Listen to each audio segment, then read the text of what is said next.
And the last thing she said before the judge banged his gavel was, "Resistance to tyranny is obedience to God."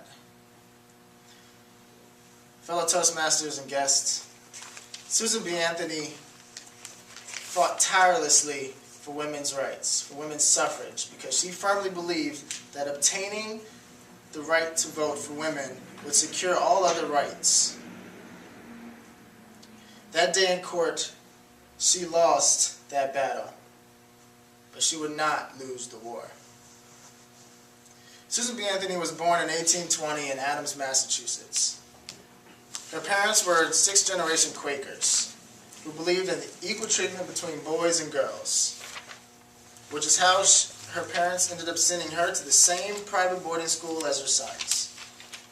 They were also abolitionists, and by the time she was 16 years old, she was known to be involved in the temperance movements and the anti-slavery movements. And she would continue to try to unite these movements throughout her career. But by the time she was in her 40s, she was giving 75 speeches a year, mostly on women's rights. She wasn't even a Toastmaster. By the time she was...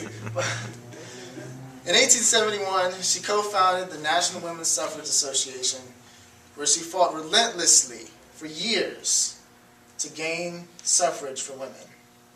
Then, in 1873, she would fight the battle that would be the most challenging battle, most significant battle in her life, in court, after being arrested for voting. November 1st, 1872, Susan B. Anthony and her three sisters marched into the voter registration offices and demanded that they register her to vote. And the registrars calmly looked at her and said, "No." But Susan B. Anthony didn't take no for an answer.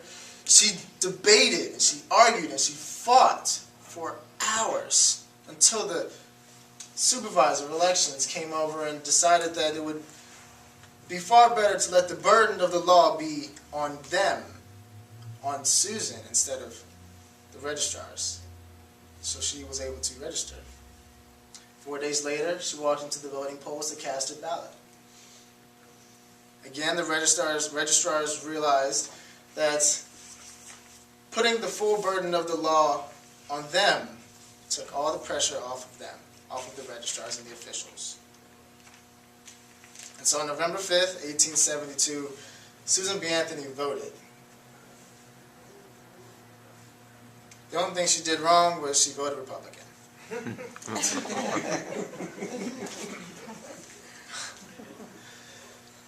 But that was just the beginning of her battle. 10 days later, a warrant was written for her arrest on the charges that she had violated an act that said that she could not willfully, wrongfully, and knowingly vote for a member of Congress without having the legal right to do so. And she did not have the legal right to do so because she was a woman. Several days later, the deputy marshal showed up at her door. Her sister answered the door. She said, "Hello. Is Miss Susan B. Anthony available?" She said, "Absolutely, come on in." They had been expecting him. So the deputy walked in, greeted Susan B. Anthony, sat down. "It's an awful nice day we're having." She said, "Yes, it is." He said, "The commissioner wants to see you." She said, "What for?" He said, "To arrest you." She said, "Is this how you arrest men?"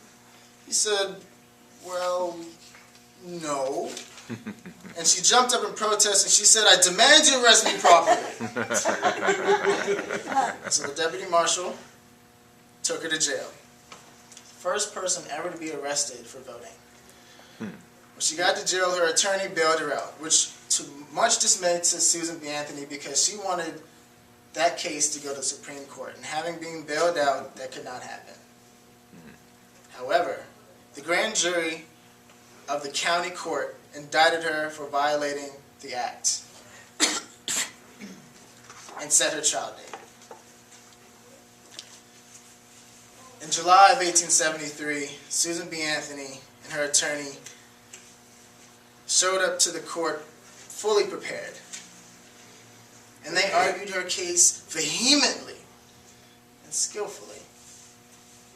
And at the end of it, the judge read a pre-written verdict and found her guilty.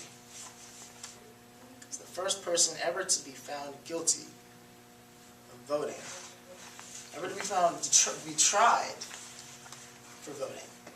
The judge then sentenced her to a fine of $100 plus prosecution fees. She was the first person to ever be sentenced for voting. But Susan B. Anthony protested, and she debated, and she argued, and she fought. And the last thing she said before the judge banged his gavel was, "Resistance to tyranny is obedience to God." And that day in court, she lost the most significant battle of her life. But she did not pay the fine, and she did not go to jail. And in 1920, 14 years after she had died, Congress passed the 19th Amendment, which granted women the right to vote. And the spirit of Susan B. Anthony was able to move on, knowing that she had won the war. Just Master Lee.